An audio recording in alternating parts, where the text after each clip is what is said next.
Alright everyone, welcome back to another Star Wars Galaxy of Heroes video with Fat Phil. I apologize, it's been a few days since I've uploaded. I just have had a hell of a weekend.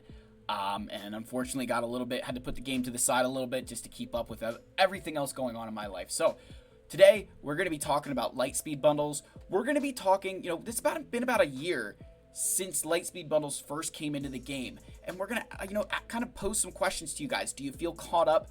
What are your bottlenecks? We all know what mine are. What are yours? I'm going to be collecting data in a Google spreadsheet that I'll link down below. So make sure you guys go check that out. And along with that, in the description, there is the link to the Discord server. If you are so inclined, please go check that out. I'd love to hear from you guys. Love to, connect with you, talk, all that stuff. It is awesome. Let's also give a shout to our channel members for their continued support once the graphics decide that they want to pull up. Here we go. There we go. If you guys are ever interested, that link's down below, again, with that link to the Discord server, so please feel free to check those things out. Really appreciate you guys keeping the faith, sticking with me through thick and thin. You all are amazing. Again, our special section of the Discord is, there's always, some days it's pretty quiet, and other days it's like bang, bang, bang, and it's awesome. I love those days. Keep it up, guys. Let's get into our video here.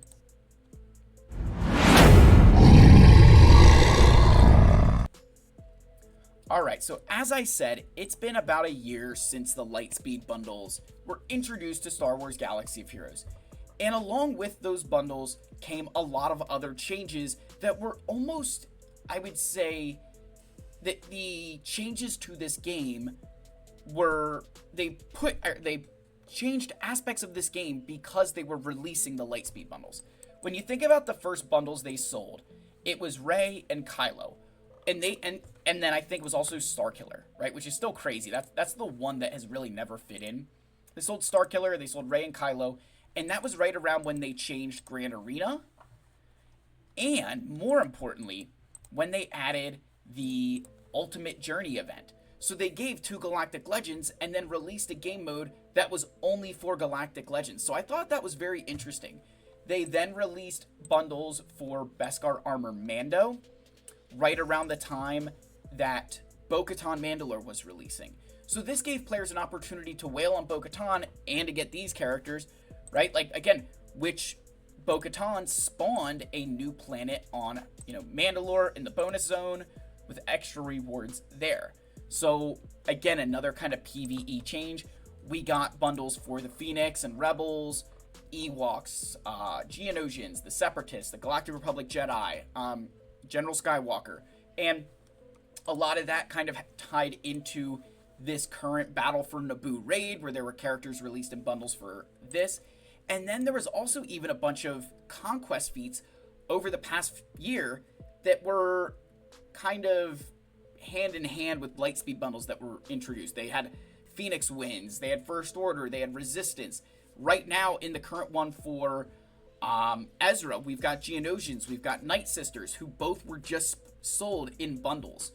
So it's one of those situations where they've made sure that you not just feel the impact of these bundles in PvE content, or in PvP through your Grand Arena and your Territory Wars, but they've really upped the, I would say, the sense of, like, the worth, the worth and the value, right? They've significantly made it felt the value of those bundles by introducing elements to Conquest, Galactic Challenges, and Territory Battles where those characters could be used. And I think that's been the bigger impact that I've noticed on my own account here.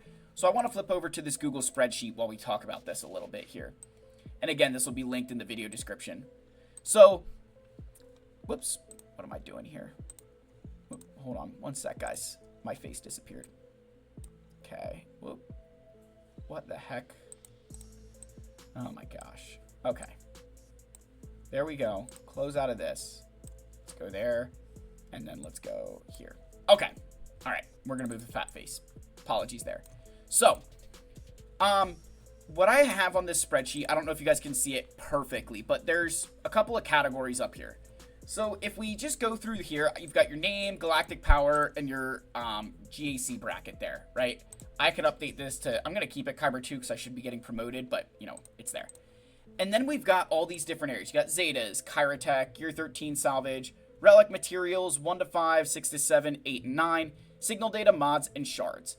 So right in here, what I'd love if you would do is go in, put in this information, and then rate each of these from 1 to 10, right? So you have to give something, everything has to be 1, everything gets a unique number. But what's the biggest bottleneck? What is the biggest problem you have in your account, right? What's causing you the most headache? So, and the way to think about this is not about your current farm. Like for me, the biggest thing right now is I need shards for the new characters, and then I'll be able to get Balin and Ahsoka. But if I take those two out of the equation, if I was to work on a passion project, something outside of a farm, what's stopping me from doing that? And the answer is signal data. That the signal data I need for Ahsoka and Balin is what's keeping me from being able to do additional Relic 8 upgrades, additional Relic 9 upgrades, additional Relic 7s. It's because I don't have the signal data, stockpiled to be able to make that a reality.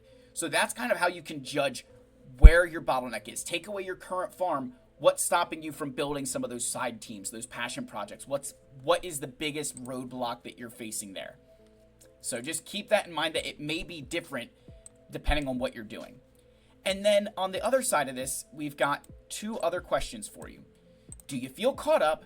And what's the impact? Where have you noticed the impact? And this is going to be just one of 2 answers: PvE or PvP. What area of the game? Territory Wars Grand Arena, or your Conquest, Territory Battles, Galactic Challenges, Assault Battles, those player versus environment game modes. Is that where you feel the impact of these bundles the most? That you're able to do more in raids and other game modes because you purchased these bundles. So I want to get this information from you guys. I think there's some really good stuff here.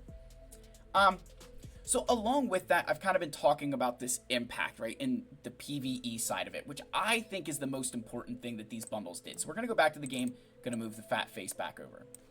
So when you think about these bundles, one of the biggest things that they sold you was Galactic Power. When you really sit down and think about what these bundles did, they gave you a ton of Galactic Power. I'm just going to show an example here. So here's the resistance that I built up, and characters that I had because of the raid situation and everything, or because of the Lightspeed bundle for Rey. So realistically, some of these characters I already had geared up to an extent, but you figure this squad right here is 173,000 power, this one's 125, and this one's 89. So that's almost 400,000 Galactic Power in these characters alone. So you figure if I had, 100,000 GP between them, I gained almost 300,000, right? Somewhere in that range. I mean, give or take, right? We're not going to get into the semantics of it, but gained a lot of Galactic Power. Now, for some of you, you might not have had any of these characters at Relic level, so you gained a ton of GP. Like, my Finn was already like gear 11, so he might have been, 15,000 Galactic Power, so I gained an extra 10. But for some of you, that was a pure 25. And then even you got to think about the ships too. So when you go to your fleets, the Resistance fleet is almost 400,000 GP just with these ships here. So now all of a sudden, I've got significantly more Galactic Power on the fleet side of things, as well as the characters. And so I gained a ton of Galactic Power from these bundles, and I was already much further in the game. So for those of you who went from literally these not existing in your account to now I've got a bunch of them, it's a big deal, right? It's a very big deal. So that raw Galactic Power is extremely important because of territory battles. You got to think that Geonosis TB, the importance of how to beat Geonosis TB successfully was always through combat missions in your guild. But now, in Rise of the Empire, the emphasis is on deployable Galactic Power. The individual combat missions do not really add up to nearly as much. Like, just for argument's sake, it's what, 200,000 points for, successfully completing these combat missions? I mean, you were getting into the 2 millions in light side GOTB for some of those. Like, it's craziness. So the combats are worth significantly less, but your GP is worth significantly more. So by being able to increase your Galactic Power through those bundles, you were able to really boost your account forward in maybe ways that you weren't seeing. And that's kind of hard to see in territory battles until you probably look at your guild and realize that you've moved along in TB pretty far because you have that additional Galactic Power, right? That's a lot of time that it saved you. There's also this impact that it's had on things like the raid. Think about if you purchased the Galactic Republic Jedi bundle or the Separatist bundle, and that gave you teams to use in this raid that you otherwise wouldn't have had. That's a big deal, right? Like, that is a huge deal. That's something that should not be undervalued and understated. Hey, here's a team that's going to get you, close to 1.2 million points without a whole lot of work. Like, that's awesome, right? You love that.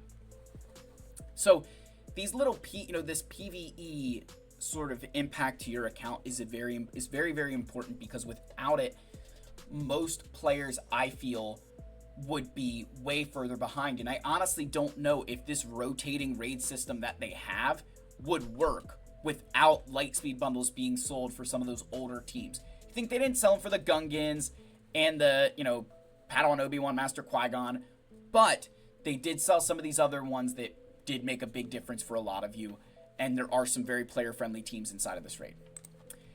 So that kind of leads me into this, all right, well, what does that mean going forward? What can we expect as we move forward in the game? Like, what other bundles will come in and what impacts will they have? And so I think you can boil down the impact of Lightspeed bundles into this probably phrase, if you will. The impact of them in Grand Arena, in your territory wars, is a very short-term impact, right? You're going to get it along with everybody else, so everybody's got this new stuff, and then it's going to kind of fade away, because the way that they move territory wars and Grand Arena along is through the introduction of Datacrons, new characters, and Omicrons. That's kind of how they keep that content fresh, how they cycle through it. With Conquest, you think the changing of the feats, changing of the Conquest character keeps this game mode fresh, if you will. Obviously, the raid is going to change every, little bit more than once a year, you figure. Right? Because it doesn't last a year. It lasts about 9 months. But you're going to get a new raid every, 9 months or so, 6 to 9 months.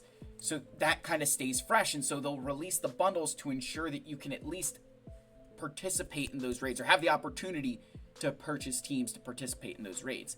And all the while, anything that you're buying is helping you progress in territory battles through the increased galactic power.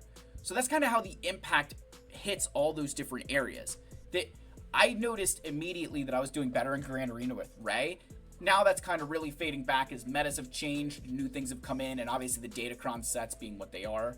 But I'm still feeling that impact of her in game modes like, Rise of the Empire and Conquest, where I really rely heavily on Rey for combat mission waves and getting through those nodes successfully. That's a big part of my account. It's a big area, I'm not gonna lie.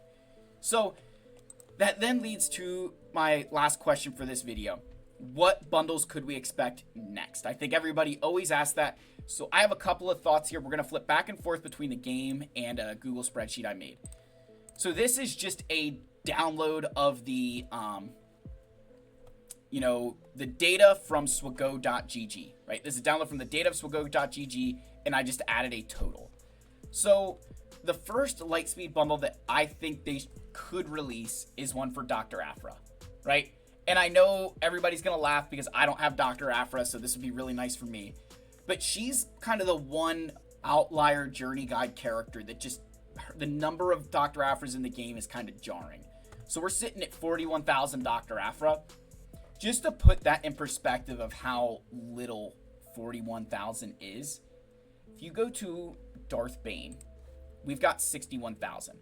We've got over 100,000 Darth Malchus.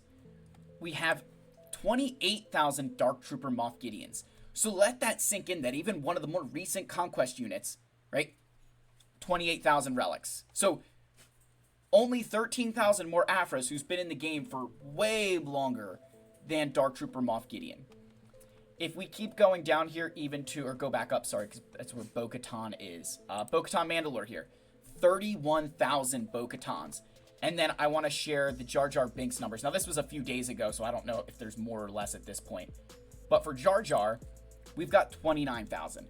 So that, 12,000 person gap between Bo-Katan, Jar Jar, and Aphra is kind of jarring. Like, that shows that we're not really chasing after Dr. Aphra. And that would be a good character to release via those bundles, because I think a lot of players would purchase that knowing the amount of time and Kyrotech it would save them.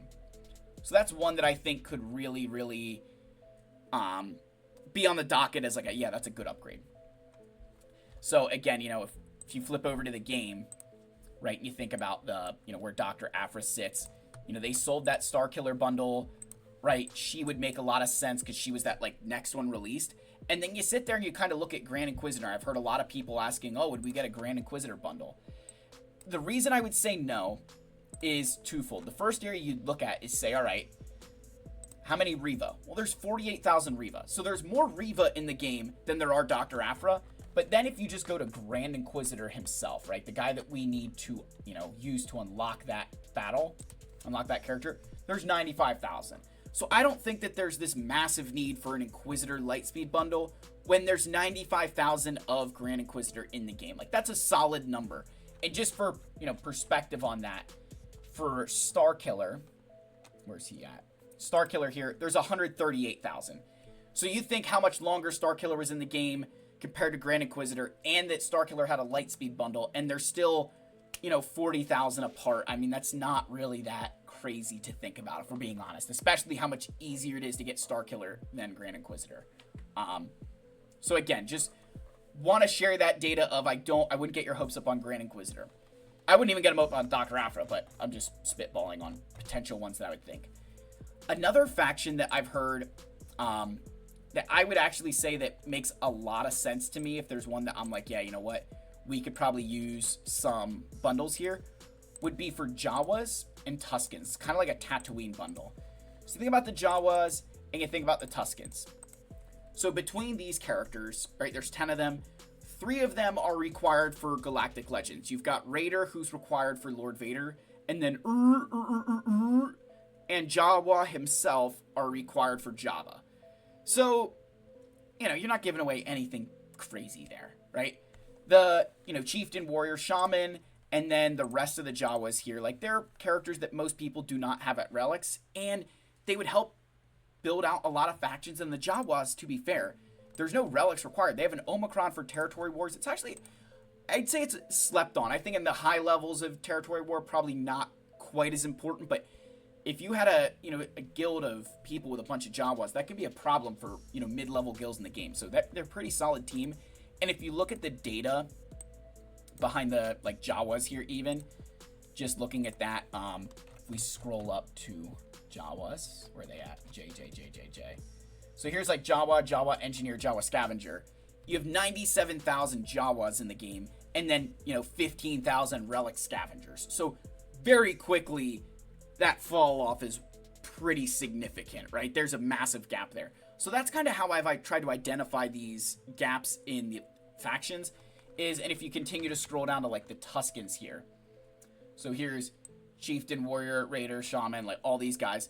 When you look, you've got 94,000 of you've got 86,000 relics of Tusken Raider, and then 20,000 of Chieftain, 20,000 of Shaman, and like 20,000 of Warrior. So very quickly, what you're seeing via the data that I'm showing again is that the Tuskens that aren't required for Galactic Legends are not really being interacted with. So that would be a good chance to get a Lightspeed bundle, you know, give some players, you know, access to those characters. And then, of course, there's the one faction that's kind of the one major faction we haven't gotten a bundle for yet, and that would be the Empire. We have not gotten an Empire faction bundle. We haven't. There's been nothing sold for the Empire. And I found that really, really interesting because there's a lot of Empire characters that you could sell here. Particularly looking at the Imperial Trooper faction as a good starting place. Right? If you go to the Imperial Trooper faction, you could sell a bundle with a bunch of Imperial Troopers that I think would do really, really well for a lot of the player base. And to even like back that up with, again, the relic data here. If we go to a character like Stormtrooper here, you know, there's only 33,000 relic Stormtroopers. There's 19,000 relic Snowtroopers. There's, 39,000 relic Shore Troopers. You know, good bit more Shore Trooper than the other guys, but he's a pilot, so that makes sense, right? Like, you kind of want him at, you know, relics. That makes a ton of sense. But even going up to somebody like Imperial Super Commando, we've only got 22,000 relics there. Same thing with Gar Saxon. He's got about 22,000 relics. So there's certain Empire characters, and there's plenty others that you could go into, all the different kinds of troopers. They're just not interacted with very much. It's primarily a, specific section of the player base that has them at relics, most of them being in the, towards the end game, right? That we've built them for various teams like Dark Trooper Moff Gideon. And that's kind of one of the areas you can use is you take a look at like Dark Trooper Moff Gideon where it says 28,000. And then you look down here at someone like Death Trooper where there's 46,000. So you think of the 46,000 Death Troopers, just say for argument's sake that everybody who has Dark Trooper Moff Gideon at relics has a relic Death Trooper. Again, I know that's a generalization, but just hear me out. That means that of the 28,000, Dark Trooper Moff Gideons here, there's also 28,000 relic Dark Troopers, or Death Trooper, which means that there's only 18,000 Death Troopers that are relicked, not in a Dark Trooper Moff Gideon team. I didn't relic mine until I got Dark Trooper Moff Gideon, so I think that's a safe assumption. So the point there is, it's a character that most people are not relicking up. So that's why I think it would make a good Lightspeed bundle. And then, so I do think like an Imperial Trooper one would do really well. And then honestly, guys, the last one that I would really consider, there's two that I would consider, is a Lightspeed bundle for Malak. I think that would make a lot of sense. So one for whether it's a Jedi Knight Revan and Darth Revan bundle, or you just do a Malak bundle, because they're not going to give you either Revan because they're both legendary characters, but the rest of the characters here, I could see that bundle doing pretty well, at least from the standpoint that they're not characters that most people are chasing immediately. They're not what they were back in the day where they were two of the first things you wanted to farm. Like, most people are not rushing these characters anymore. Most people aren't spending their resources on, Malak until they getting ready for Leviathan now. So with that, if you sold a bundle, I think it could do well with a lot of that part of the player base who's more recent into SWGO, and that these guys, while very good, are things that are almost considered a luxury to a degree for a while, until you're ready to start that Leviathan journey, right?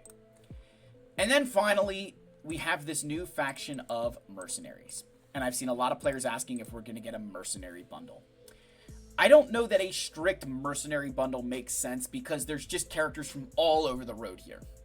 But there's one kind of group of characters that I could see them putting into a Lightspeed bundle. And that particular group of characters are all smugglers. And they're the characters from the Solo series.